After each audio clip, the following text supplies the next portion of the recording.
Abaticola and Ferrari discuss everything. With Matt Abaticola. Son, your ego is writing checks your body can't cash. I'm sorry I ruined your New Year's Eve party. She tastes like cigarettes. And Jason Ferrari. I'm very important. I have many leather-bound books, and my apartment smells of rich mahogany. Hallelujah! Holy shit! Where's the Tylenol? Two complete nincompoops with microphones and access to the World Wide Web. Presented by Mickey Finn's Brewery in Libertyville, Lake County's oldest brew pub. Now, here are your hosts for this shit show, Abaticola and Ferrari. Hello there, podcast friends, and welcome into another episode of Abaticola Ferrari Discuss Everything. He's Jason Ferrari. I'm Matt Abaticola. This is the podcast where we discuss everything. It's episode number 24. It's called Mistress. I'm going to try to get through it. Mistress. Have a couple of them, then see if and see what happens. Yeah. Mistress. You figure it out. Look it up.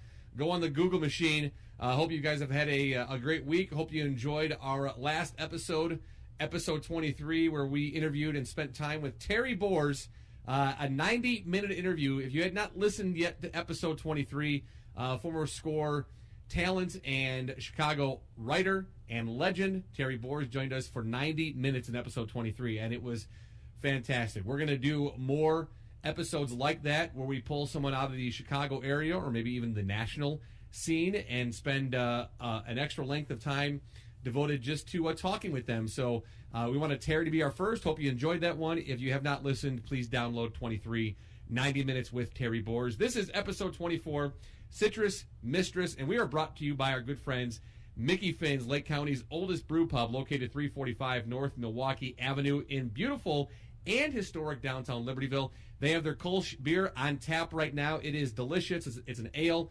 It plays, though, at the bar like a lager. You'll enjoy it. Get out there and check it out. Again, I'm still missing Santa's Magic, though. Like, I'll go there, and I went last week to see Brian, and I almost ordered a Santa's Magic, but they're gone. Yeah, it's gone until Thanksgiving. Yeah.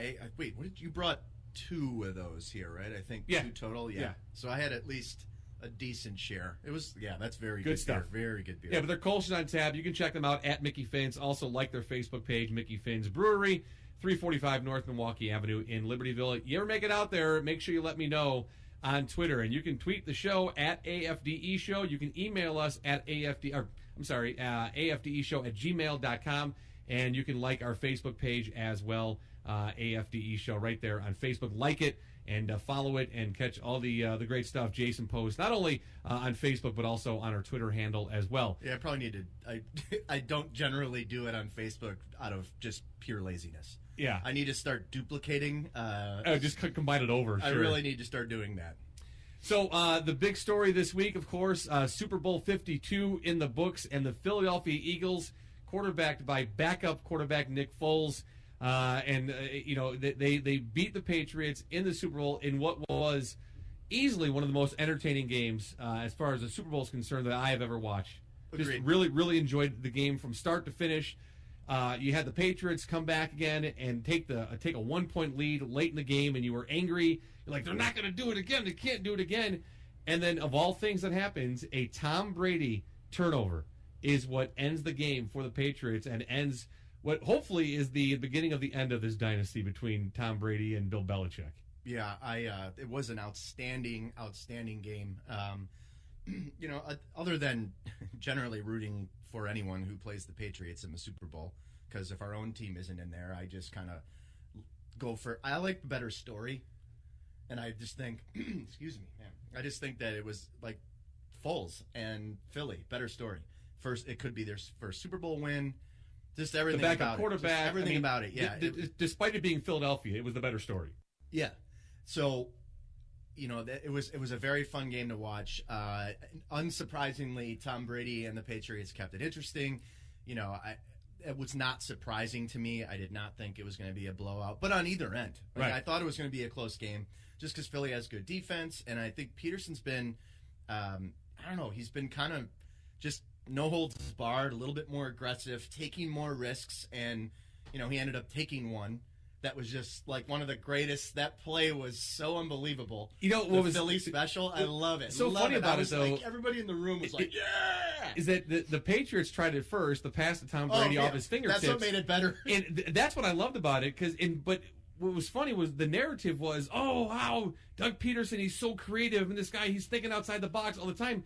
I'm like, no, he just saw the play. Yeah. Like, it just happened against his defense that they just didn't execute. The Eagles didn't stop that play. Right. The Patriots they just didn't execute. So, like, the whole narrative of, like, what a genius, the guy's always thinking, he's outside the box. I'm like, no, he just duplicated. The difference was they executed, and Brady and the Patriots couldn't execute. That was the only difference of it. Still great that it happened. And, of course, it was a big, hey. It was a dagger. It was a huge, I loved huge it. dagger. It was a dagger. It was great. Because it was just like, well, you guys tried it. And, hey, we've made no secret of our opinions of Brady, be it petty jealousy or just whatever it is. Yeah, I mean, keep in mind, I said if I had one game that I had to start, he's not the best quarterback I've seen, but one game I need to win, he's the guy I start. That should say enough what I think about him as a quarterback. But you were going to say, no, it was just as we're watching, it's I don't know, just hit close. It's something. We had a little pop up as we're watching though. It's just kind of like, it was like twisting the knife in because it was a play that we had seen before. When I'm not going to lie, it would have been interesting if it was executed, but just sending Brady on a pass route, I mean, that guy's got cement feet. Man. Well, he was going to run immediately out of bounds. I mean, he was not going to turn up field at all. Actually, I would have loved to see him go for the long haul and then just get smoked. Right, like that would never happen. I know. Because then there'd be 17 penalties. Right. Oh, for sure. Best part of the game, though, was not Joe Buck and Troy Aikman. So we got Al Michaels and Chris Collinsworth, which I love. I think they're my two favorite. Yeah. Doing football games today. I think they're the best the NFL has right now. Very entertaining, and thank God it was not Joe Buck. I will say, though, the end of the game, I know that they let the crowd noise kind of play out for about 15 or 20 seconds. Very underwhelming finish, though, from Al Michaels about the game. I mean, you had the first Super Bowl win, the backup quarterback, and I know I've heard from a lot of these guys, and I've talked to guys in my years at the Score that do national games. You don't want to script something out. You kind of have a general idea in mind.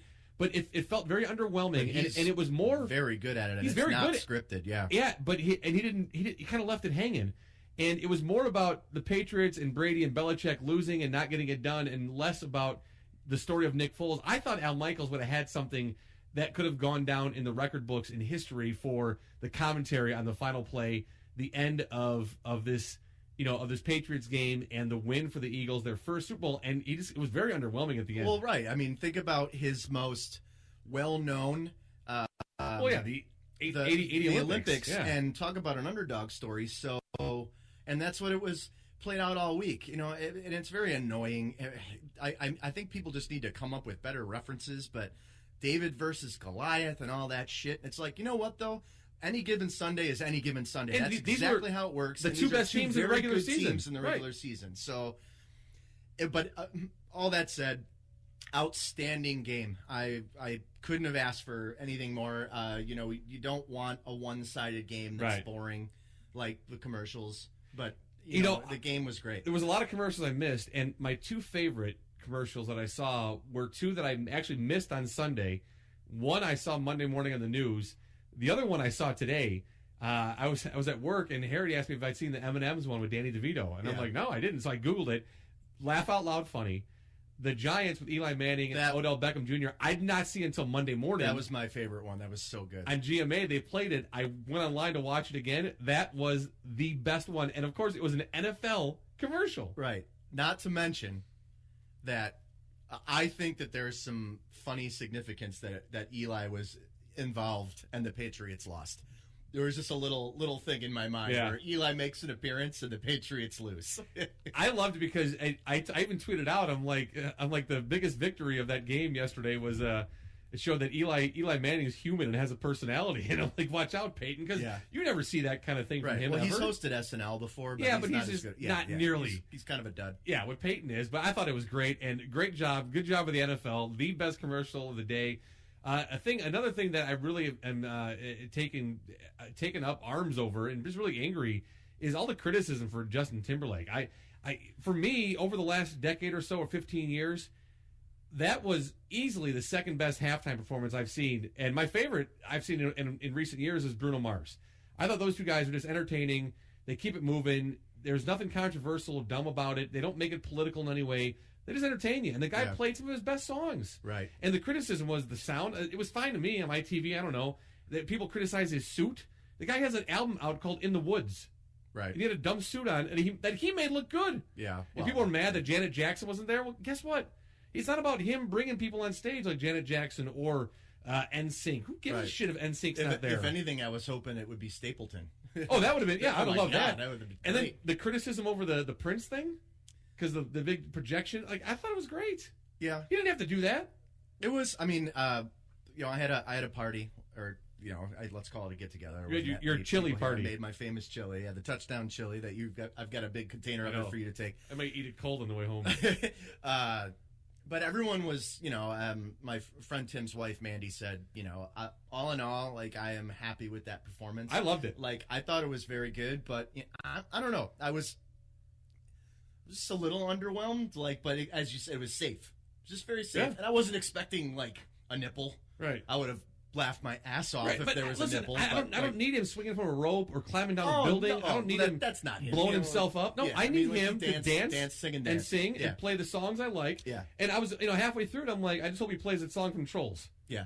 I'm like, I plays that. I would have been like shocked if he didn't do that. And then he goes up into the fans and he gets the Patriots kid with the selfie. I thought it was Super great. Bowl selfie. Who else does that? No, I know. No, I thought it was great. I thought it was. I think any criticism is complete garbage. I have no negative comments about it. I don't know. I was left wanting, I guess. But it was good though. I made a dumb mistake and I popped a video on Facebook about, and I despise The View. Absolutely despise The View. I think it's a terrible show. I think it's awful. One of the worst awful shows on television. And it's not about all being women. I don't care about that. I just think it's terrible. Get 5 better women to host the show. That's all. I'm concerned with. I made a mistake of popping it open, and McCain, whatever McCain's first name is, she's on there, and she's like, I want someone more relevant. Someone like he doesn't even have his new album's not even out yet. Yeah, it is out. It is. That's the point. And then there's a comment from Whoopi. Whoopi's like, what we needed Bruno Mars. Well, we just had Bruno Mars, and Whoopi, why do we need Bruno Mars? Why is Justin Timberlake not good enough for you to entertain at the Super Bowl halftime show? Which I thought he was great. So I think he's one of the most entertaining artists on the planet. Right, the guy's a 5-tool player, and anybody who criticizes him, the sound was bad. Oh, really? I'm sorry, you a sound engineer now? Yeah, and go back to your office job the next day, and whatever. Yeah, but it was stupid. The sound was bad. Okay, I'm sorry. Get a different TV then. Right. Turn the volume up. Whatever. Any criticism of that game or of Justin Timberlake was just complete foolish talk. Back to the game real quick. The couple of controversial calls that were scrutinized the next day. What did you think of the touchdown pass? I can't remember is it a rookie running back in the back of the end zone? He gets 2 feet in, the ball kind of moves as he falls out of bounds. Now, I think it's the way that they called it correctly, the way they wanted to be called moving forward. Right. But my initial thought was the ball moved, his left foot hits the back of the end zone, he's out of bounds, didn't have full control, that's not a touchdown. Yet they called it a touchdown, and I was glad they called it a touchdown. But knowing what I know about everything they call about plays now, that should have been a touchdown because the ball moved. Right. This is a problem for years. There's inconsistency. People don't necessarily understand. There's arguments about it. We've got different people with different brains doing different reviews of the play. You've got these referee experts, which fine, they're referees and that's cool. I don't call them an expert by any means because I've seen a ton of referee error to the point where they unionized them. Right. And the now play consistency has gotten, the full-time jobs, and it's gotten worse if you look at it. Right. There's just, I don't know how they've got to fix it. It's got to be cut and dry, but I don't know. Is it fixed? Is it at least, are they better on the field making calls if they know there isn't, if there aren't 12 cameras over their shoulder scrutinizing everything they do? If there's less review, it was all based on part of human error is part of the game. It used to be. Now it's not. I mean, how hesitant are these guys and making calls now because they don't want to be second guessed or scrutinized or get the call wrong. I would much rather have a guy be confident in his call and what he saw at the moment, and then that's it. Calls the call and move forward. And you know what? And in sports, sometimes you get screwed. But like, do you think the Eagles would not have won a Super Bowl this year if there was no like replay review? Talent wins out regardless of the referees. Right. Talent wins out regardless of the rules. Except one play does change the game, and obviously a score changes the game. But in my world, though, unless it's the final play, there's zeros on the clock, and that final play determines who wins or loses. To me, you got a whole 60 minutes to get plays right. Right. I don't know. It's tough. I mean, you ask the question, it's hard to answer. It's hard to be on one side or the other. You know, I mean, like modern technology. You know, this is what's going to happen. They call it advancement. Fine, it is. Sometimes it helps, you know, if someone just has a bad angle, you know, or you expect like a 60-year-old referee to sprint down the field and be standing there. You know, I mean, they've got line judges, they have all that stuff, but it's just, man, you miss shit sometimes. Right. And you shouldn't lose a game because a ref like just missed it or didn't have a good angle and then makes the call because they do that. Well, that happens so many times where you have a referee that's like 2 feet away from a play, doesn't throw a flag, and a guy that's 45 feet away throws a flag, and then the other guy throws it. Right? Yeah, it's like, how does that happen? It's, you know, there's no, it's like it's like politics. You know, we could go back and forth on this subject, and forth, and it's like there are pluses on both sides, there are negatives on both sides. You know, I like that, you know, if they review it and you're like, crap, I totally missed that. Right. But the problem for me is the discrepancy in the rule and the inconsistency in the calls on catches. My favorite part of the game, final few minutes of the fourth quarter, I watched with my mom, and they kept showing Zach Ertz's wife. Yeah, the USA soccer player, who is like, you know, she's a 10, easy. And every time they'd show her on TV, I kept going, ew, get her off. I'm like, oh, she's so gross. And my mom finally she was like, Matthew, what do you mean? She's, what are you talking? Oh, you're being sarcastic. I'm like, yeah, Mom, I am. She's a total babe. I'm like, keep showing her. Just keep the camera on her. That's fine. It's like that dirtbag Musburger moment with H.A. McCarron's girlfriend. He's going to go back and he's going to tap that ass, ain't he? Huh? All right, so Brett, what are you talking about there, you pig? Pig. Good, great game, great halftime show.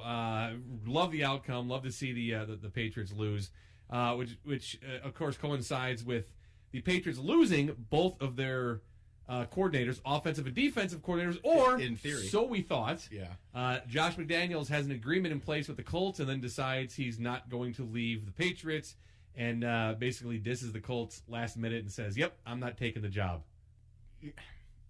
You know, everything you have a reaction right away when something happens, and then you have some time to digest it, and then other stories come out. You know, whether they're true or not, or people are just saying things to save face, stuff like that.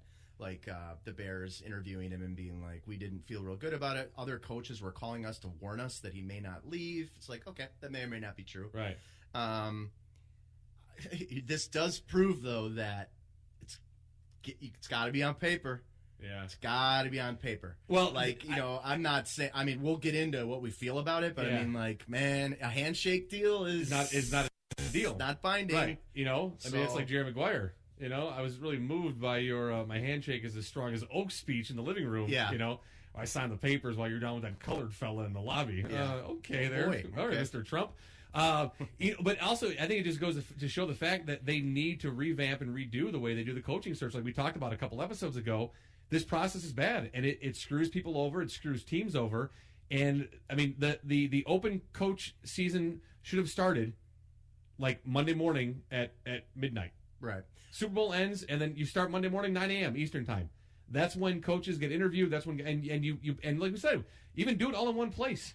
Have guys that are up for interviews. Have that contact and say, hey, we want you down in Orlando. We want you in San Diego. We want you in Minneapolis, and then have a conference center with interviews and play and everyone there. Sell it. Do something about it. But this whole process of, all right, you can't talk to this guy. Okay, you can, but now you can't talk to him for another week. Yeah, right. You can't. I mean, it's a bad process, and they need to change it. I agree, all the way around. You know, and it could be one way or the other. You know, the fact that Super Bowl week, Super Bowl's over. Now here's your time to interview, and then they would adjust the off season accordingly. However, do even if they did the whole coaching process for general managers, I think should be sooner because they got a lot. They have a lot of stuff to do, and that's a different aspect, right? Sure. But for head coaching, for coordinators, for assistant positions, all of that stuff, if they do it all at the same time, they all have the same window to do it. Right. People are kind of flying across the country and stuff, but then I don't feel like this is a bad example, but I mean, like, just think about the Pro Bowl for a second, right? The Pro Bowl is now the week before, right. So you basically don't get to go, even if you're the best player in the league, because your team is good. Right. So take that a step further. You don't get to not hire, interview coaching candidates the same time as other teams because your team is good. Because you're one of the best teams in the league. Right. Right. Playoffs, wild card, all that stuff, and it's stupid. Yeah, like with the GM, he said you should do that whenever because a GM, you're not adjusting rosters and making moves the week of the Super Bowl. I mean, your team's Right. set. It's you're out. You're out. Get a new job. Do whatever, or whatever. However it works out. Right. They should do it like a job fair where each candidate gets his own banquet table in a conference center, and you have a big banner. It just says Matt Nagy, and then you get the GMs get to enter the room and run around to the tables. Speed dating. That's right. 2 minutes. Speed ding, ding, ding. All right, come on, Ryan, move it along. Get away from Matt's table. Kind of like GM. there's a lot of interviews that happen at the East-West Shrine Game and at the Senior Bowl and stuff like that. Obviously, at the Combine, that's it's just way a bad too late. process. No, it is. It's an unfair process, right. And I mean, in this it instance, eliminates this kind of situation happening. God, in this instance, I'll take the job, and you think you're set. Month, right? Like a month that they're behind. Chris Ballard thinks he's set, yeah, and now he's not. Right. Did you hear any of his press conference? I watched the whole thing. I didn't. I expect nothing but class. And I just liked he was, he was very straightforward. Yeah.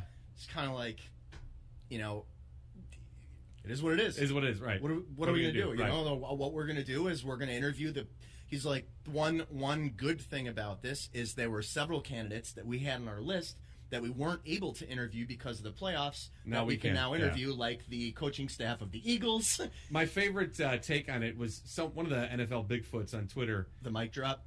No, Did you see that? No, it was one that I can't remember who it was. It'll come to me. But that this was Bob Kraft was always behind this whole thing. Set McDaniels up just to screw the Colts over because of Deflategate. Yeah, I was like, come on, so stupid. I think you're just tweeting it. You don't really believe it though. Right. As a matter of fact, there's a lot of stuff on Twitter that I've been reading lately that I don't think people believe. I got into a nice argument with my guy Pappy, Mike North, about the parade. I love Mike because you know what? The thing about Mike, he actually believes everything he tweets. So that's what I love about him. We can argue, and go back and forth, and it doesn't have to get nasty or mean. Well, yeah, I mean, basically, someone I forget the listener said, I think we should take this argument or conversation to the AFDE show, and in my mind, I'm like, no. I won't be there. No, I would like you can come here and you can talk to him. I will not be here. I'm going to ask Pappy to come on and do one of our extended interviews one day, but it's certainly not to discuss this. I swear to and God, we'll see whatever arguments we get into. I'm just gonna I'm gonna leave. Mike and I can get into it. That's fine. No, but that's not good. Like, I don't really feel like that just does what we want to do. That's more like scory, arguing. I don't want to argue with anybody on this. You don't have to. We can disagree, and I'll disagree with him. And that's fine because I have an opinion, and he has an opinion and I too. Disagree. You guys can disagree, and I'll just sit here and drink beer and be like, shit. All right, so Josh McDaniels, he disses the Colts, and now the Colts are looking for a coach. We'll see what happens. Anything else come out about the Patriots? Because there was talk about Belichick's going to retire, or McDaniels don't leave. Has anything else come out of that, or no? I haven't looked into it at all. It's honestly, I don't think it's fact. I think it's just a lot of speculation. He's just staying with a really good team. Some of it is fair. Yeah. From what I've been able to hear from Josh's side of the story, he's married. He has 4 kids in school, and at the end of the day, because he moved from Boston to Denver to St. Louis back to Boston, it's just I have a little bit more stability. This is as much about my career as about my family, so that kind of stuff. Yeah. But then people just connect the dots and think, okay, so was he given a this is pretty funny though, a verbal agreement that he's going to be the heir apparent to Belichick when he retires? I believe his contract is up at the end of next season, or are they saying that Belichick wants another job? Like, but Or, I mean, it could have just been as simple as, dude, just give us one more year, man. I mean, we could make history. Right. You can be part of it. No one, I don't, the dynasty isn't necessarily, the floor hasn't dropped out yet. Right. I just feel like age and depth, unless the Patriots make some kind of a significant trade, they have no one if Brady goes down. And you know what the thing is, though? They win with whoever. Right, dude, it doesn't matter. It wouldn't be surprising, but they really do not have any kind of a franchise anybody behind Brady. With injuries to some of their key players, this is one of the least talented Patriots teams that I've seen in my adult life since they've gone on this run. And yet they still made the Super Bowl and made a game out of it and could have won. They've got undrafted rookies and practice squad players playing in the Super Bowl. So, maybe they just talked them into it. They're like, one more year, man. One more year, and Brady gets 6. You could be the offense quarter behind that. Even if it's 5 more years. Right. You still inherit the team. I'd say, you have an ideal owner in Robert Kraft. Good organization, a good fan base. Like, I wonder when push comes to shove, who gets their way, because I'm sure Belichick wants to prove he can win without Brady, and I'm sure Brady wants to prove he can win without Belichick. Like, I'd love to see that tug of war start. And the owner wants to prove he can win without either of them. Oh, you're both gone. Okay. I read something stupid today about hey, you never know, but about that the contract that Garoppolo is getting. I believe it was like $137.5 million with 5 years with $74 million guaranteed. I think he deserves all of it. Well, I mean, they look like a Super Bowl team at the end of the year. Well, yeah, but quarterback contracts don't surprise me. Right. So whatever. But they were talking about they're going to sign him to that deal and then trade him back to the Patriots. Like, I saw that in a couple articles on that. For Brady? I would be actually in shock if they spent that kind of money on a backup, like, because they're notorious for not spending it. But then they beat us on the Stephen Gilmore deal. So but it ended up getting them to the Super Bowl by that one play. Right.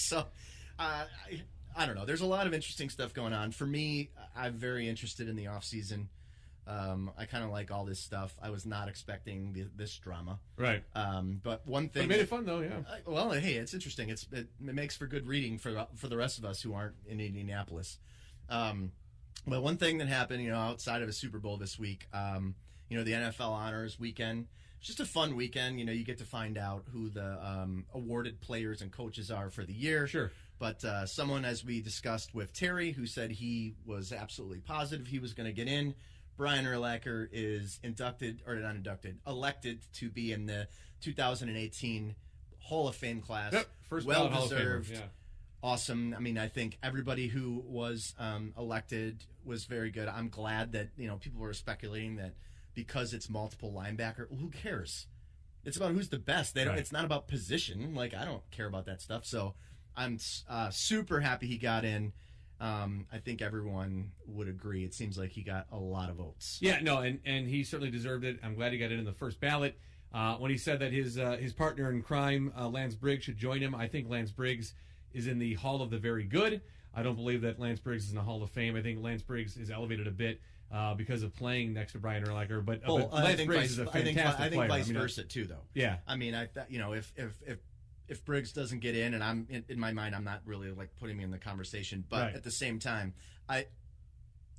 they helped each other. Sure, they did, but I think Urlacher was going to be the player he was going to be regardless of who was next to him. He's an absolute freak. Yeah, but and I love Lance Briggs, one of my favorite guys I've met doing Score Radio. So I would go to those all the time. The Top Draft show, the Miller Lite thing. Yep, Miller Top Draft. It was me and Dougie and Lance were the original three, and Lance was the guy we had most on. Yeah, you would go to these dumpy bars in the neighborhood. It was fantastic. But congratulations to Brian Urlacher. Yes, absolutely. And really happy he got in. First ballot guy, certainly deserved it.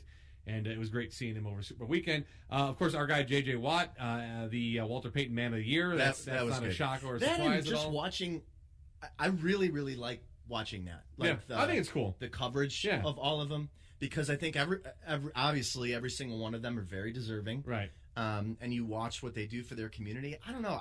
And it's not because they have to. Mm-hmm. I don't really believe that anyone. That I feel like it's very genuine.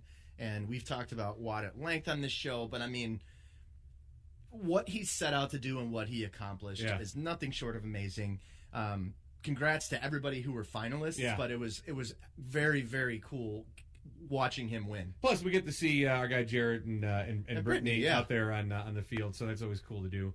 So congrats to J.J. Watt as well. Outside of the Super Bowl, things we watched this week. You have a whole list of things here. I do. You got into. I'm questioning you on this last one here. So let's start with the last one that you watched. Okay. The Vince Vaughn movie. Well, I didn't say it was like it's winning an Oscar. No, I didn't say you said I that, couldn't but even you said it's believe worth a watch. It is worth a watch. Okay. So the funny thing is, if you read any of the reviews on Amazon, like people, I'm are sure like, it's gotta be terrible. It's different than the no. Really? People are like in shock because of what it is, but people are like the title. When you read it, and you just see Vince Vaughn with a shaved head on the cover. On the cover, you're like, yeah. It's called Brawl in Cell Block 99. Yeah. Okay. And so Vince, I mean, he's a giant ass dude. Guy's got to be 6'5", I'm guessing. You know, I'm not saying he's ripped, but he's a big ass dude. At least 6'5". Yeah, At I think he's least. 6'5". Yeah. So, you know, if you're taller, because he listens, we apologize. yeah, he's got a rough life going in this movie, and you know, he's in jail.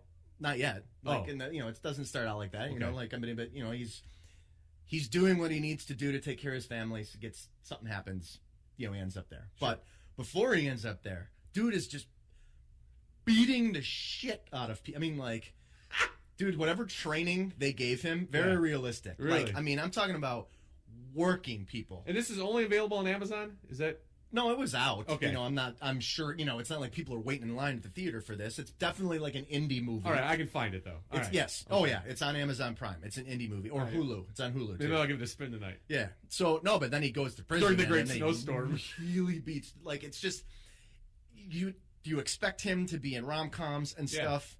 And, you know, he's done some serious work. I don't know if there's a movie called, I think it's Return to Paradise, if you've never seen that. Yeah. Really, really, really, really good movie. But Okay. it's a dramatic role for him. But it was just, you know, when you see somebody in a different light, and it was just funny. You're watching this guy that you constantly laugh at. He doesn't have nothing. Like, there's nothing that you're used to. None of the Okay. pithy commentary, like none of that stuff. He's just a complete badass. Okay. It's fun to watch. You know, when I say worth a watch, I'm not like, man, Well, this is the maybe- greatest thing I've ever seen. Maybe but- his role in True Detective got him inspired to take his career a different route.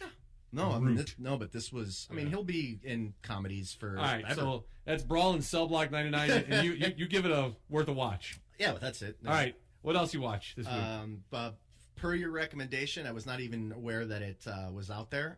Molly's Game, outstanding, right? Outstanding movie. I want to watch it again. Great movie. Great movie. And then, you know, as I was texting you late, I was like, you know, thinking of her name. Like, man, I know this name, not just from her. I'm like, wait, isn't her brother like an Olympic athlete who ended up as a returner on the Eagles? And Jeremy? Yeah. Is it Jeremy? But both are brothers. Right. ended up No, yeah. they're all like, That's why we were like, yeah, it's all about genes. they're Right. all stud athletes. But I mean, no, the story is so Great cool. story, great acting. I don't even know if I heard about this when it was happening, and I don't remember ever hearing about it. No, I did not hear of this story as it was happening. What's interesting it was all is brand new to me. you would think this would be way more significant in the news, Yeah. you know, but it was probably buried by something that some politician did. Who knows? Something stupid. But I had never heard of it. I didn't hear the story. It's I great. didn't even know the movie was out. It's a great Great movie. Loved it. Great movie. Idris Elba plays her attorney, and I love him. He was fantastic. Hey, he's Jessica in the- Chastain is great. She's a great actress. Yeah. Smoke Show. Great actress though. Yeah. Like Zero Dark 30, man. We've talked about Yeah, that. I'll she's watch great. that. I'll watch that every day. All right, so is this the first Thor you watched or the last one? No. Ragnarok. Yeah, Is that what it Ragnarok, said? yeah. Well, yeah, and interesting enough, Idris. Is that how you pronounce Idris it? Elba, yeah, Yes, he's in the Thor He movies, plays that guy with the yellow eyes. He's like the Guardian guy. He's like the yeah. badass guy with the yellow eyes. And He's the like sword. a gatekeeper guy. Yes. Yeah. So I thought it was good. At first, you know, I was kind of like, I don't know what this movie is going to be like, you know. But, you know, because it's very jokey. It's way more jokey I still haven't seen the final 30 minutes than the other one. Oh, it's because I had to leave because I was with the boys, Right. and they were ready to roll. It's- I couldn't. I pushed them as long as I could. it's way more jokes. yeah. Like it's Well, that's how Thor is, though. Thor's no, pretty I know, funny. but, yeah. you know, and then Loki's funny. Yeah. But there's a lot more jokes. Everything I saw up to the final That was half pretty hour good. was I loved. Yeah. I thought it was great. I mean, it's a consistent Marvel movie. You know, I the more I see them, you know, the ranks kind of move around, but it was good. He's good. Loki's like that guy. I love that guy. What's his name? Tom Hiddleston. Yes. I love that dude. He's so funny, man. Cannot wait to see Black Panther. Black Panther looks amazing, and the reviews have been unbelievable about it. It looks great. I think it's going to be fantastic. That's the actor who played Jackie Robinson, right? Yes. Okay. I cannot wait to see it. Cannot wait to see it, and that's what I'm going to go to the theater for. Okay. Well, We still need to go see 12 Strong. 12 Strong. Yep, we'll see that. All right, you saw I, Tonya. What was your take? That was really, really good. Yeah. I thought it was very good. How did they make Margot Robbie look ugly? I don't think. How'd they do that? I think I sent you a text. I'm like, somehow she's still kind of hot.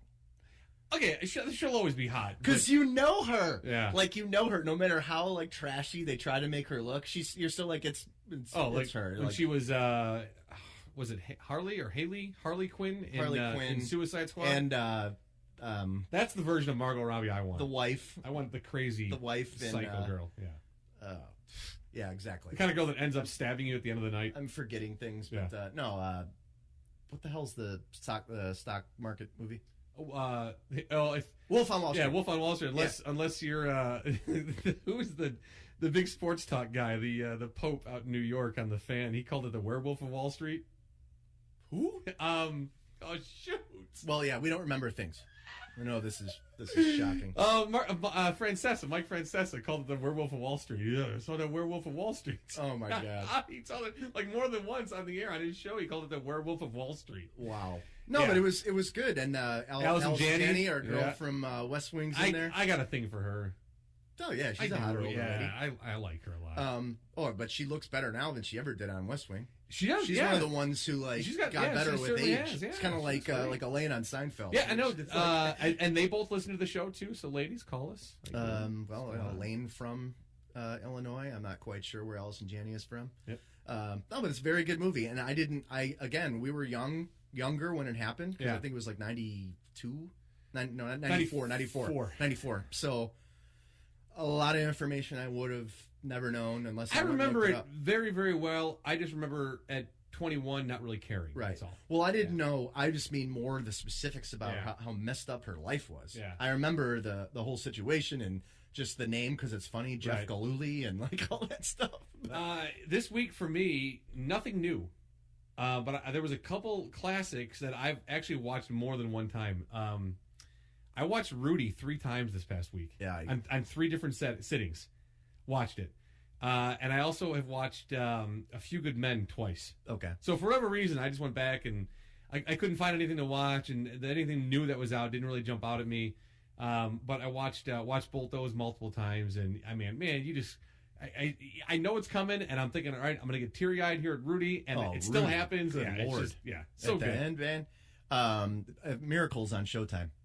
It is, and I almost flipped the other day, and I didn't do it too. I will, though. I'll watch since that. It's been on, I'll probably watch it 3 times. Not 1 week, though. All right, so Molly's Game, we both give it a big thumbs up. You got to go see that one. Thor, we both liked. I, Tonya, Jason says it's great. You got to watch it. And we get a very, very watchable movie. Well, if you just want to watch Vince Vaughn kick people's ass. Right, Brawl in Cell Block 99. It's one of those movies with a stupid name, not winning any awards. Wasn't nominated for a Razzie, but it was entertaining. That's good. That's a good thing.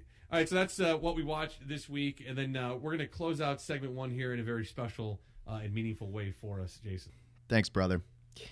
On a more somber note, my grandfather, Albert Ferrari Sr., passed away on Monday, February 5th. He was 95 years old, which is just a feat in itself. He was married to my grandmother, Mary, for 56 years, who passed away back in 2002. I can remember going to their 50th anniversary party like it was yesterday. Everyone was dancing, had an absolute blast. And you could tell that they loved each other just the same, if not more, after being married for that long. Seriously. He was an amazing family man. He was one of 7 children, fond brother of Nora, Emma, and the late Aldo, Enzo, Raymond, Anne, and Dina. He was also a caring uncle to many nieces and nephews. And closer to home, he was the beloved father of 2 children, Albert Jr., married to my mom, Corinne, and Debbie, my aunt, who was married to John. He was the dear grandfather of Jason, married to Trish. My brother Christopher, my brother Matthew, who's married to Stevie, and my cousin Jeremy. And more recently, the grandfather to Moxie, my brother Matt and Stevie's daughter, and step-grandfather to Mila, Mallory, and Sebastian, who are, Mila and Mallory are my wife's children, and Sebastian is Stevie's son. My grandpa was the toughest person I will ever meet. I swear, the guy used to swim for an hour a day at the YMCA until he was 90 years old. I can barely get up her stairs, and I'm 42. He lived such a long and fruitful life. But before our family's history even started, Grandpa served his country. Out of a sense of duty during World War II, he enlisted in the United States Marine Corps in October of 1942 and was released honorably in November of 1945, in combat almost the entire time. At that time, he was the rank of sergeant, up from corporal. He was a radio man and was deployed with the 5th Amphibious Marine Division. He participated in action against the enemy at Tarawa, Saipan, Tainan, Quajian, and Iwo Jima. He was actually on Iwo Jima when the American flag was raised at the end of the war, which is just, I can't even imagine what that felt like for all these guys. He received many good marks and commendations. He was an expert marksman and received bayonet qualification. He qualified as a second-class swimmer and scored 90.5 as a radio man. He also received the Good Conduct Medal. His scores for military efficiency, neatness, intelligence, obedience, and sobriety were all in the excellent range, and his aptitude score was a 94. So not only was my grandpa tough, he was also extremely smart. In addition, he received a Presidential Unit Citation and Special Commendation for Tarawa, Atoll, and Commendation for APG and SFCP, which are specific Marine classifications. Bottom line, my grandpa had a soldier's spirit, a bravery, and a will to win that you don't see often. Learning all of this has been emotionally overwhelming, but in the best way. Being a highly decorated World War II veteran is a brutal experience that many did not survive. Somehow, he made it through. But that did not define him as a man. He lived for his family and loved them until he passed away, and I do believe that he will love us from wherever he is right now. We will miss him dearly and always respect him immensely. I don't know what you believe in spiritually, and I question it more than most, but I will rest easier knowing in my heart that he is sitting next to my grandma, being proud of what he accomplished in his life, as he should. And probably laughing at the complete knuckleheads his grandsons are. I know my cousin and brothers will appreciate that one, and I really do believe it's true. We love you, Grandpa. You earned being back alongside Grandma once again. Thank you for truly being all you can be in life and loving us all unconditionally. And in honor of your service to the Marine Corps and to anyone who has served in the Marines, Semper Fi, Grandpa. This is Abaticola and Ferrari Discuss Everything, the podcast brought to you by Mickey Fins. Back after this. Welcome back into episode 24, Abaticola Ferrari Discuss Everything. This is Citrus Mistress, and we're glad to have you as part of the show. Thanks for downloading, always being a faithful listener of the program. Make sure you tell your friends and family and coworkers and neighbors all about the program, AFDE Show. We're brought to you by Mickey Fins, Lake County's oldest brew pub, 345 North Milwaukee Avenue, in beautiful downtown and historic Libertyville. For us, today it is Thursday, February 8th. Yes, February 8th. There is an impending snowstorm that may wipe out the Midwest. If this is our last episode, we want to say thank you. We love you all, and thank you for being a part of the program. Yes, absolutely. We never know what might happen. Or come and shovel us out. Right. Well, come drive me home. Maybe do that. Yeah. And I could just drink some of these Citrus Mistresses on the way home in an Uber, maybe. We start off segment 2 of every episode, and this is episode 24, Citrus Mistress, with a segment called That's So Wisconsin. It's brought to us by our very good friends at Will's Northwoods Inn. They are at 3030 North Racine in the Lakeview area.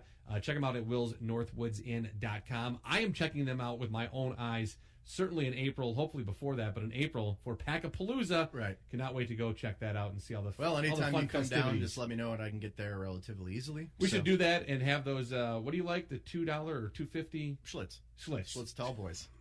Yeah, man. So great. Yeah. It's $2. Well, that's Wisconsin. We like to highlight a story that either centers on the great state of Wisconsin or actually originates from the great state of Wisconsin. And you got a doozy for us today, buddy. You always find the good ones. Unless it's a bear attack in Florida, but on someone from Wisconsin Who was from Wisconsin, so yeah. It's always Wisconsin-centric. Well, so if you've listened to the show at the very, very beginning, we would talk about fun facts that we would find or stories about Wisconsin. And the one I found this week, there's a clear obsession in this state, not just about cheese, but about butter. I believe there were, in previous episodes, we discussed some laws that were against margarine. Yeah. So there's a company from Ohio, apparently, that was in a legal battle brought on by the state of Wisconsin about ungraded butter. The title of the article being, Ohio Dairy Loses Lawsuit Challenging Wisconsin's Ban on Ungraded Butter.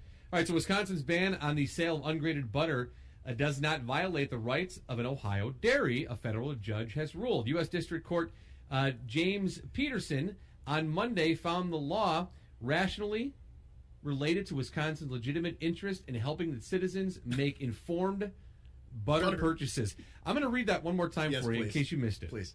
This is a U.S. District Judge, quote, found the law is rationally related to Wisconsin's legitimate interest in helping its citizens make informed butter purchases, end quote. Wow. In the current world landscape, crucial.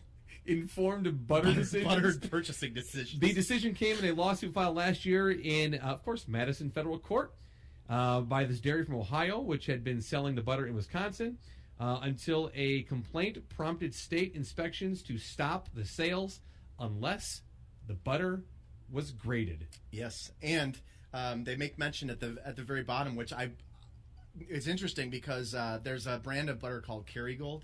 Yeah, that's, oh my God, dude. It's the only butter my mother will buy. It's so good. And okay, I like it. I mean, I'm not going to 8 stores to find it. No, but it's like all from grass-fed cows only. Yeah. I mean, she made this point about it. The issue with it, though, you have a regular stick of butter. The Kerrygold, the width of it is like 2 regular sticks of butter combined, so it's extra wide. Yeah.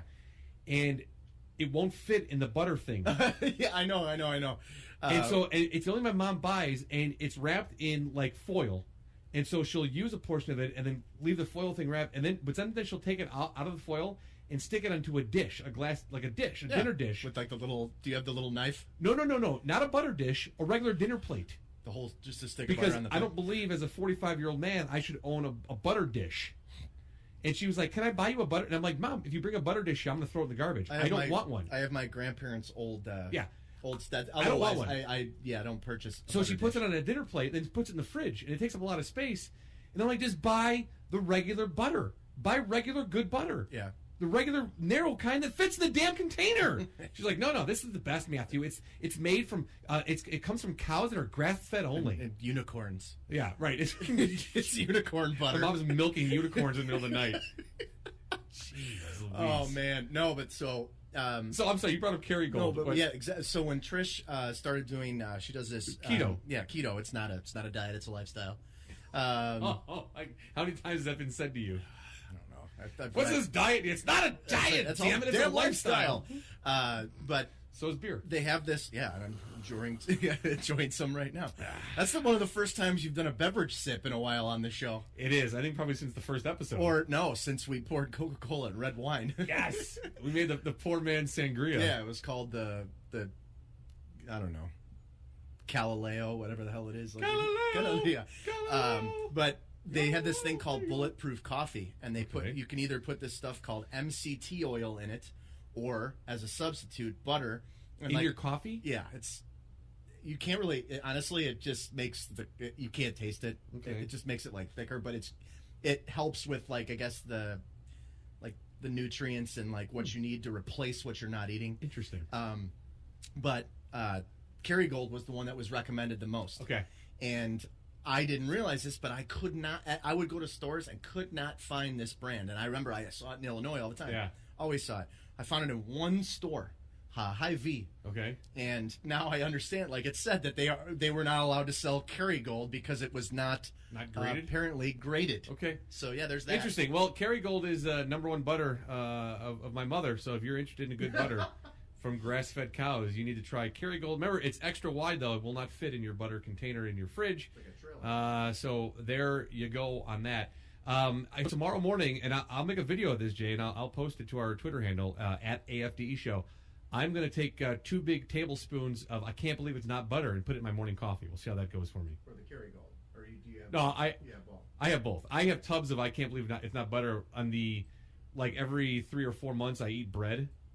I need to put I can't believe it's not butter on my bread. Well, yeah. Before you leave, ask Trish about the quantities, so you're not doing like a half stick. I'm going to do 2 giant tablespoons of I can't believe it's not butter, the olive oil version, in my morning coffee. Oh man! So we'll see how that goes. You'll be sitting there with like Fabio. And it is my McCafe medium roast Keurig pods. Yeah, I just saw that they're selling it in stores now. It's great.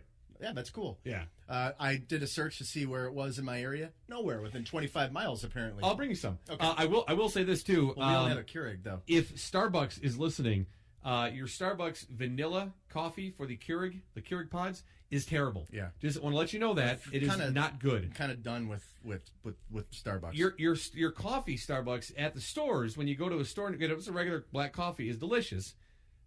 This Keurig thing was not good. It was actually bad. I threw 4 pods away. I got the McCafe medium roast. So Starbucks, pick up your game on your Keurig pods because it was not good. All right, not good at all. Where are we on now? Are we in news you have to know? We're on funny stories. News that you need to know that you probably didn't see, and of course, wow. Once you find, man. I managed to find. Here's the headline, and Matt will read the meat of the story here. Police on poo watch over drug suspects, and you could tell it's not from the Mirror though, right? It's not, but it's definitely from the UK because some interesting. I was just going to say some interesting shit. Yeah, news.sky.com. Yes, but you could tell by Lou. Police on poo watch over drug suspects. Lou strike. The alleged drug dealer, and this is the subheadline, hid the goods in his body and is still refusing to reveal them to officers after 3 weeks in a cell. 3 weeks! Essex Police Operations Raptor West Unit arrested the man, thought to be from a London gang, on the 16th of January and charged him with 2 counts of intent to supply the drugs. Chelmsford Magistrates Court granted the forced permission to keep him in detention until he revealed the goods initially for 190 hours, but officers say he refused to eat or accept that he would not be released until he went to the loo. Look at the hashtag. Hashtag how long can you go? So this guy swallowed the drugs. Didn't take a deuce for 3 weeks. He swallowed the drugs and decided not to eat and or go poo. To reveal the goods to the police officers, and they have hashtag. What is that picture from? Who's the Twitter account from?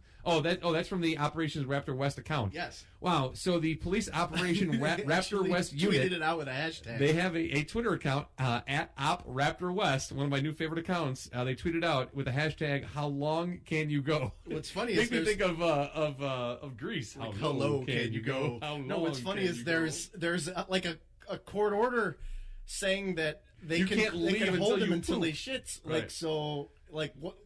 I don't know. The guy, unless he's trying to set a poo record. So that's great. Good. So again, this is news that you haven't seen and probably should know. This is about a drug dealer who swallowed his drugs and refused to go poop in the loo. All right. Oh my God. Just the headline. We could just do a whole segment on headlines only. The headlines you find are just great. This website has. If it doesn't load, it's fine. Don't worry about it. Just read the headline. We'll work through it. It has a lot of pop up. So it's fine. The headline of this. I got you. The headline of this article. Wait, now it's. Oh, can you read that or no? A hunter was knocked unconscious after being struck by a dead goose that had been shot and fell from the sky. Robert Melhammer, 51, suffered a severe head injury after his hunting group fired at a flock of Canadian geese in Easton, Maryland. One goose fell about 90 feet to the ground and hit Mr. Melhammer, knocking him out and causing head and facial injuries on Friday. Maryland's Department of Natural Resources said when he came around, he was able to say who he was, but he was hazy on other details, the department said in a statement. It added that Mr. Melhammer suffered a severe head injury, was taken by ambulance to Easton Airport, where he was airlifted to Baltimore for treatment. He was like the sick irony. He was airlifted after shooting a bird. Wow! So like the life-saving helicopter took this guy to an airport to a Baltimore hospital for treatment because a goose fell on his head. That's great. Oh man, there, yeah. And now that it's probably going to move up. And okay, now that I can see it, it's the headline is Hunter knocked unconscious by a bird that fell from the sky after being shot. Yeah, that's great. That's great. Yep. Oh, it's so good. Very good. So pivoting from the guy who refuses to poop and the falling birds, we're going to roll into the dumb criminals portion. Yeah, now, unfortunately, this criminal has not been captured by police as of yet, but her criminal activity was caught on home surveillance camera. This is great. This is in Linwood, Washington. Karma. That's the word one Washington State homeowner said came to mind when she watched a thief slip and fall on wet grass while stealing several packages off her porch. Lizeth Abenon's Ring and Nest security system captured a woman grabbing 3 boxes off her porch, but as the woman ran to an awaiting car, she slipped. In the video, the woman struggled to get up, and it appears she broke her leg or ankle in the fall. Oh. The driver of the getaway car gets out and carries the suspected package thief to the car, then comes back for the boxes. Abenon told KCPQ the video is comical, but the boxes contain needed medication for her husband. Oh my God. The county sheriff's officers opened up an investigation into the theft. Abenon said thieves hit her house and their neighbor's house on Friday. So this is a middle-aged woman, middle-aged white woman. You see her on surveillance camera run up to the porch. There's 3 boxes. Grabs a box, goes off the side of the porch, not where she came up, but off to the side. Hits something and slips. And, dude, you see her ankle in the video turn. Oh. She snapped her ankle. She tried to get up, and you could hear her on surveillance camera. Ah! She was moaning. She was in pain. She couldn't get up. She's motioning to the guy in the car, who I'm guessing is her husband, boyfriend, runs out, picks her up, carries her with her ankle dangling off her foot, and puts her in the car, then runs back and grabs the boxes. Now, they didn't catch him, but, man, that's great. I mean, how hard could that be to find? Because, I mean, it's not like there can't be 2,000 hospitals in that county, but she had to go to the hospital. Or like any television show that we've ever watched, we can't go to the hospital. Right. they find some underground doctor. Takes her to a vet. Yeah, puts a gun to the vet's head. Yeah. Fix my wife's ankle. I wonder, you have to. That makes me think too. It sounds like since they hit the neighbor's house that they're taking packages at random. Yeah. But my first instinct was they knew that these are drug shipments. Like, then they're taking the drugs. Well, you don't know what kind of medication it is. It could be something that you get no benefit from, but or they I can guess sell they can it. sell it. Sure. I saw one this morning too. It was great. This guy again caught on. Listen, people, if you're going to steal packages, check for cameras. Check for cameras. I mean, you know what? Be somewhat of a smart, dumb criminal. This guy, he not only takes the boxes away, he replaces them with empty boxes. Oh. I thought it was pretty clever. He's ambitious. Yeah. That guy. People come home and they're like, hey, my boxes weren't stolen. That guy's a real go-getter. Now I'm waiting for the criminal that like leaves a box of poop, replaces it with a box of poo. We'll find that at some UK website in the near future. I'm Someone sure. who listens to this show. Yeah. So we'll call him like the poo shipper or something. That's who ships poo. That's this week's dumb criminal. Again, not captured, not caught as of yet, but certainly a well-deserved ankle break on stealing packages and of course medication someone needed. Which rolls us right into this week's edition of Dumb Apps. This is where Jason Friary finds 2 apps, and these are actual, real apps you could download for your smartphone that people have created and paid for to put out on the interwebs.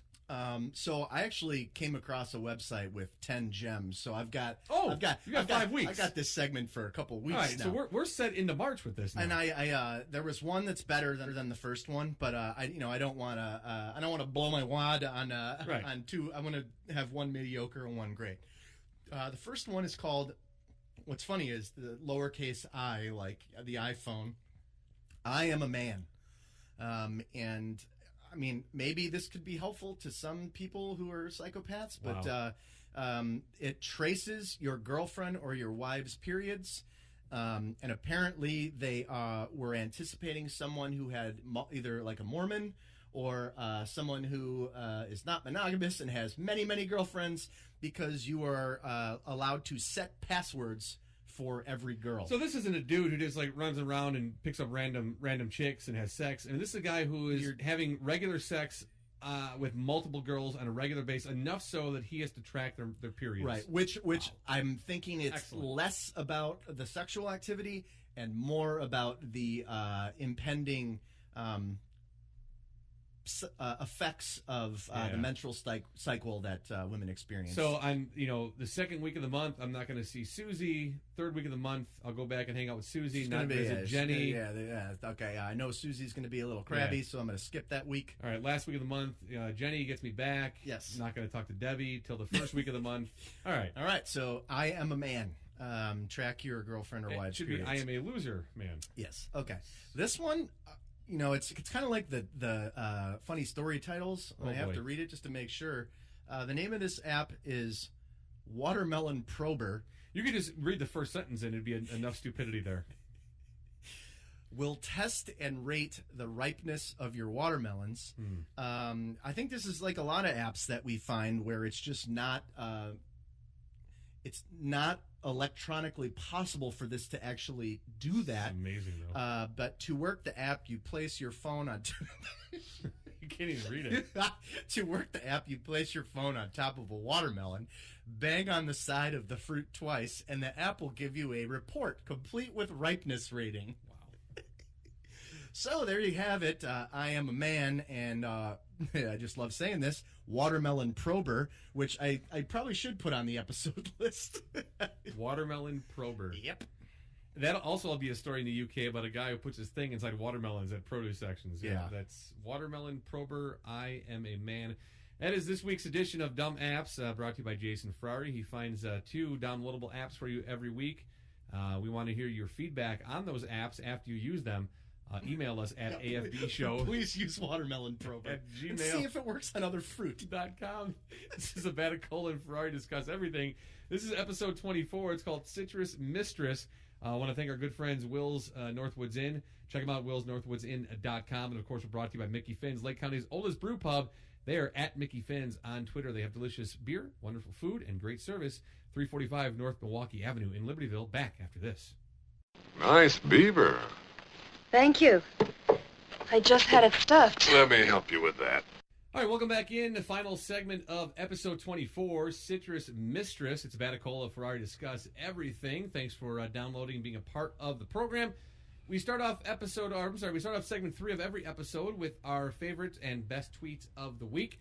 I normally bring you the funniest tweets from parents from Huffington Post, and they've been a little slack. Yeah, parents just haven't been funny the last 3 couple weeks. So I highlighted a few ones that I wanted to point out to you. This first one, it was from an account I suggested you follow a few weeks ago. It's from Wendy's. Wendy's has been on an all-out attack against McDonald's over the past week. I saw that today. Was really funny, one, right? So McDonald's had a tweet on Saturday, the day before the Super Bowl, and it said, we may have to wait a few weeks for spring, but fries are always in bloom. Wendy's tweeted at them at 8 o'clock at night, said, hey, you up? Then they tweeted at McDonald's again and said, just making sure you're ready for the big game tomorrow. That's one of the tweets. Then they tweeted out, hey, who wants a Bread Mac? Because that's what they call Big Macs on their Twitter account is Bread Macs. Here's one someone tweeted out. It said, all I need is Dave's Double, a good woman by my side, and a loyal dog. And Wendy's tweeted, that's our favorite country song. Then Wendy's tweeted at McDonald's about the portion of the game that kind of froze a little bit or went away. Something happened. Like their meat. They tweeted at McDonald's, said, y'all freeze that live feed? Then they went after McDonald's again. Here's a question. What's better, a Wendy's Baconator or a McDonald's Big Mac? That's from a tweeter. And Wendy's replied, depends. Do you like fresh beef and bacon or frozen beef and extra bread?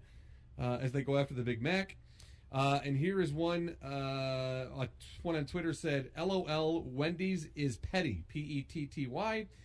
And Wendy's replied, you guys keep forgetting the R. It's spelled pretty. Also, thank you. And then here's a picture of their Baconator. It says, if you're frozen, you're going to get burned. As they've been going out heavy and hard against... Are you on their feed, actually? Yeah. They retweeted something today that I thought was funny, too. is at the top. It said Wendy's retweeted, and it was someone taking a hit at McDonald's.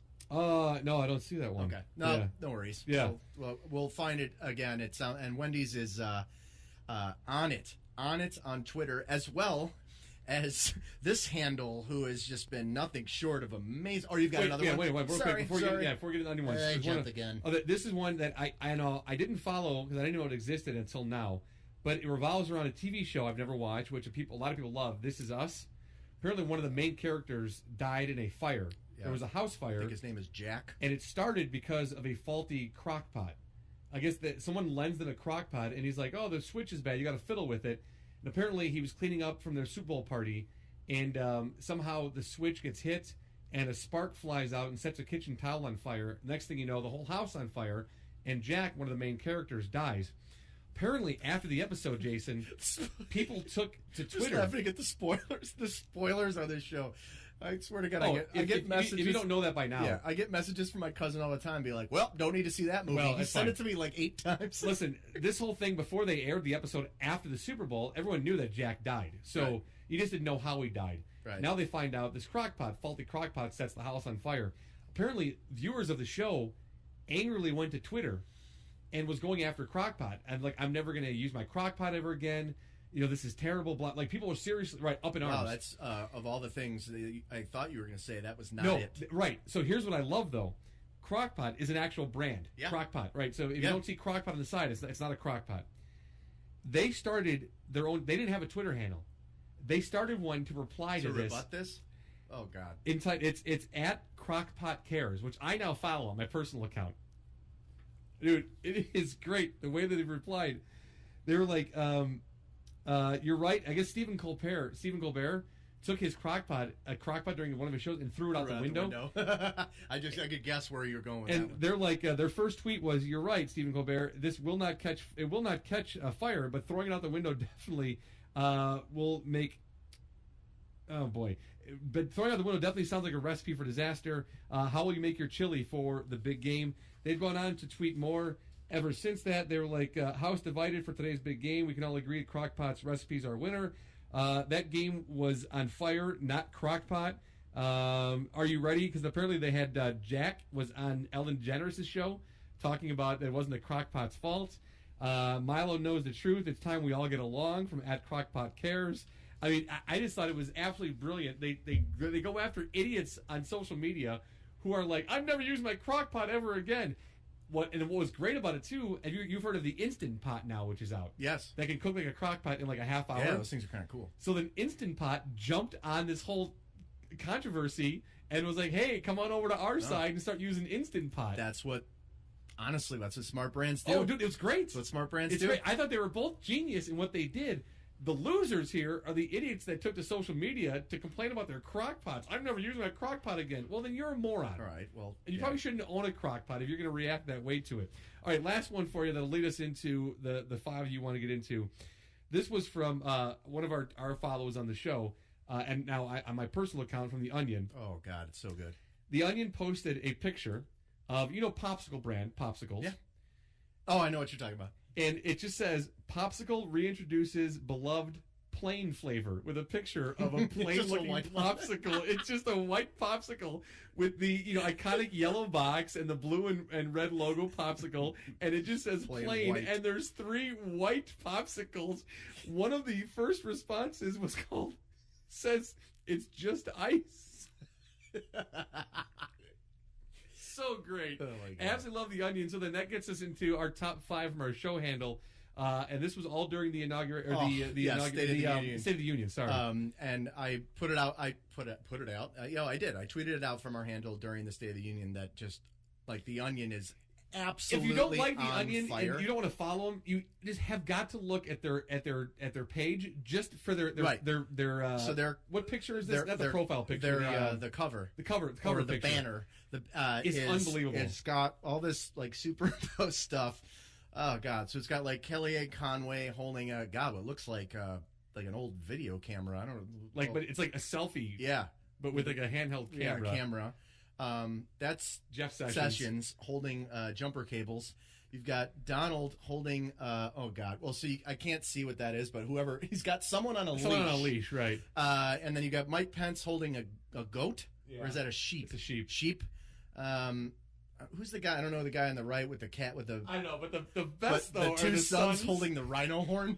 Did you see that?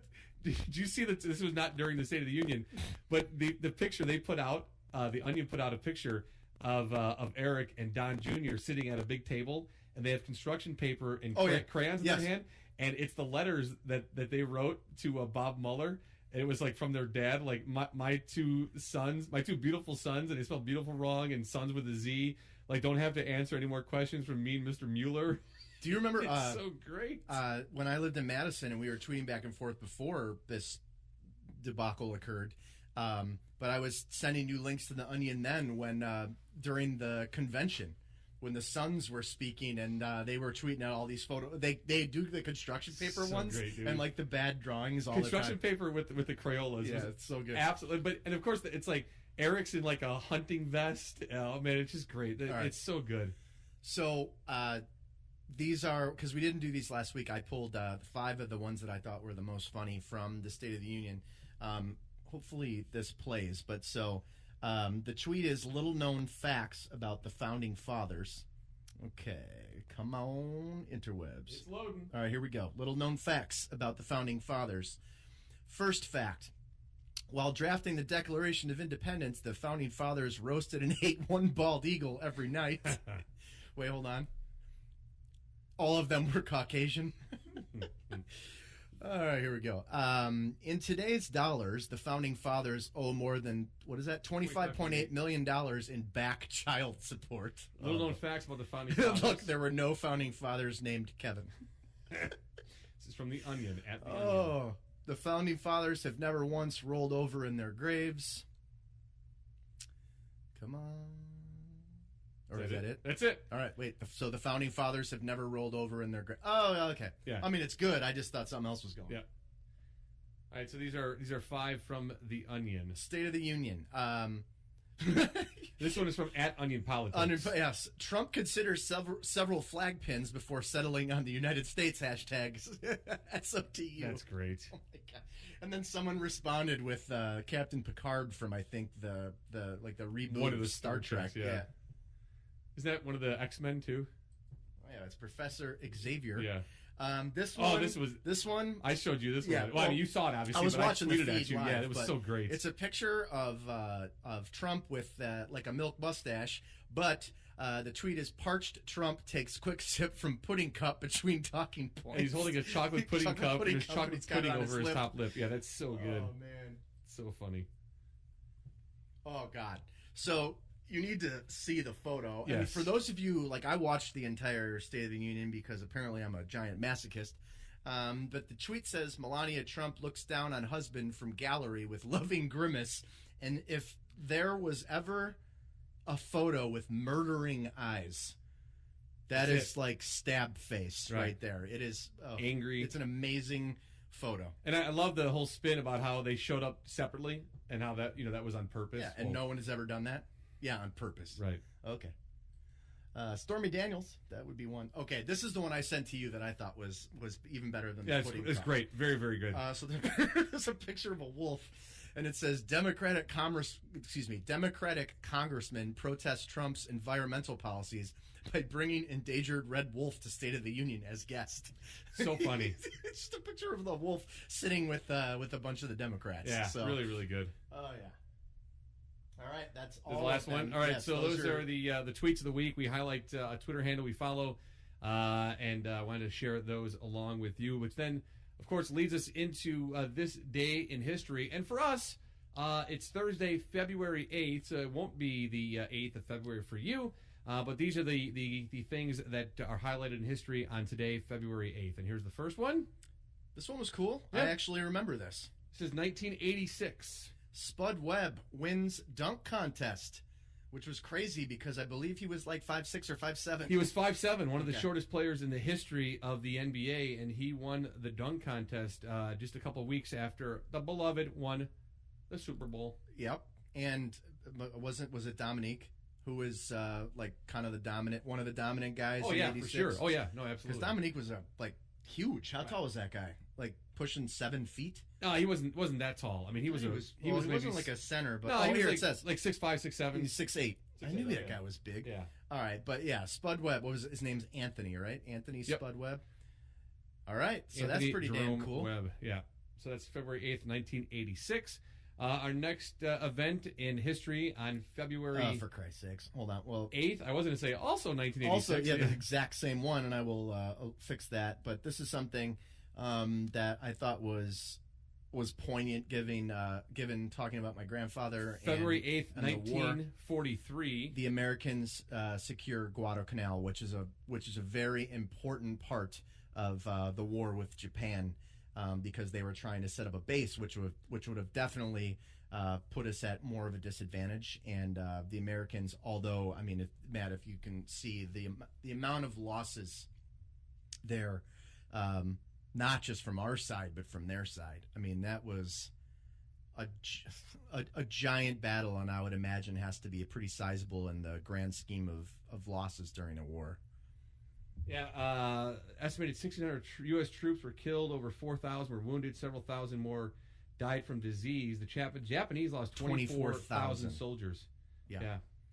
So the battle at Guadalcanal won by the Americans, and that's February 8th, 1943. And our final event this day in history on February 8th. And so, 1994. I definitely ordered these differently, and clearly this one didn't pop up. I thought the Guadalcanal one would have been the one that we would end with. This is the one I wanted to start with. My apologies. Yeah. 1994. Jack Nicholson smashes windshield in an episode of Road Rage.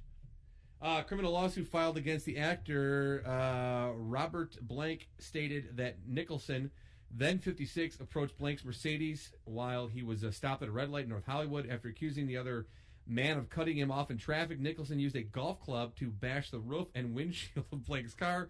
A witness confirmed Blank's account of the incident, and misdemeanor charges of assault and vandalism were filed against Nicholson. Charges were dropped after he apologized to Blank, and the two reached an undisclosed settlement, which included a reported $500,000 check from Nicholson. I'd have taken that. Yeah. You could beat the crap out of my car with a golf club. I did for one brief second think you said Robert Blake, and I'm like, oh boy. Yeah. Yeah, wow. Bad things are coming, Chief. And then Blake killed him. Yeah, but okay, so and that's this day in history, February 8th, 1994. Jack Nicholson attacks a man's car with a golf club, which then brings us into our let's pivot into something good. Our final segments of each show. In the third segment, we'd like to bring something inspirational, nice story that we want to share with you in case you missed. Kind of leave you with the AFDE show on a positive, good vibe. And our story this week, Jason, the headline is: When husband dreams wife's recovery after Las Vegas shooting, she makes miraculous comeback. Yeah, I remember this, and I saw this story when a shooter opened fire on a country music festival back in October. A 30-year-old woman was taken to a Las Vegas hospital where doctors gave her husband frank and dire prognosis. The bullet struck her in the side of the brain that processed speech, resulting in a non-survivable injury. They said it would be the best to take Giovanna off life support and donate her organs. Frank, who works as a police officer in Salt Lake, then had a life-changing dream in which Giovanna visited him and said that everything was going to be okay. The vision inspired him to ignore the doctor's advice. 4 months later, Giovanna is speaking, eating, and even taking small walks with the help of a robotic exoskeleton. Her doctor called the recovery nothing short of miraculous. Yeah. I do like what she said about her husband. What part is that? Where earlier this week, well, you've got the monitor. Oh, yeah. Earlier this week, Giovanna was able to go home. They have an 11-year-old and 11-year-old daughter and 3-year-old son. The miracle mom joked that she was excited to be able to boss her husband around with her cane. October 1st, part of me changed that night during a news conference in the Barrow Neurological Institute and Select Specialty Hospital in Phoenix on Wednesday. Even though I won't be the same old Giovanna, I will come back stronger. We will not let people like him win. We will not live in fear. I feel strong and positive. My kids, my family, I will not quit on them. I will not quit on myself. Yep. So, wow. Not only is it a great story, and it's a nice, happy ending for that family, and, this is no shot against, doctors, the medical field, but, you're encouraged to take the advice of your doctors in all manners and meanings, regardless of the context. The doctor says it, you do it without hesitation. They wanted him to take her off life support, donate her organs, and he said no. And 4 months later, not only he, but his kids have their mom back. Yeah. Yeah. I mean, there's, I don't know what that thing is that's out there, but there's something out there, and there's something that helped. I don't know if it's will, but obviously she is an extremely strong woman, and I think she's, I don't know, this is life-changing in a way that she's turning into a positive. Right, and I just think of her husband, Frank. I mean, he could, I immediately put myself in his shoes, and I'm thinking, as he's, watching his wife talk to his kids, and then he's, he finds moments to himself, he's thinking, wow, that would have never happened had I taken her off life support, donated her organs 4 months ago like they wanted me to. I mean, I can't imagine what that feels like, how overwhelming that must be for him, and how grateful and happy the guy obviously is to have his wife back, and nothing but the best for her, and a strong and fast and speedy recovery. And she, it's good that she has a perspective that she's not going to be the same old Joanna, but she's going to come back stronger, even better. So that's a great story to end with. Any final comments on that story there? That was a good one. Glad you pulled that one up. No, I feel like that was that's something that's why we do this at the end of each show, because there's a lot of crazy stuff going on out there, and it's good to see things that are, I don't know, raises my spirits. No, certainly, and especially when you look at the context of the story, that animal, and he injures and kills over a combined 400 people. I mean, it's just one of the most horrific stories that we had of 2017 and of my lifetime. It's just unbelievable. And here's a woman, thought to be just kind of never going to be able to recover, and it's done and over with. Help the people you can help that are still living, and here she is, walking, talking, and making jokes, and spending time with her husband and her 2 kids. So good story. That wraps up episode number 24, Citrus Mistress. Again, it's Vaticola Ferrari. Discuss everything. Make sure you're telling your friends, family, coworkers, neighbors all about it. We're brought to you by Mickey Finn's, Lake County's oldest brew pub. Also, big thanks to Will's Northwoods Inn, willsnorthwoodsin.com. Check them both out. Both are great places. Thanks for being a part of the program. On behalf of Jason, myself, Vaticola Ferrari, we discuss everything. We will talk to you next. Have a very, very good, happy week, and please take care of everyone. Love those in your life. We'll see you for episode number 25.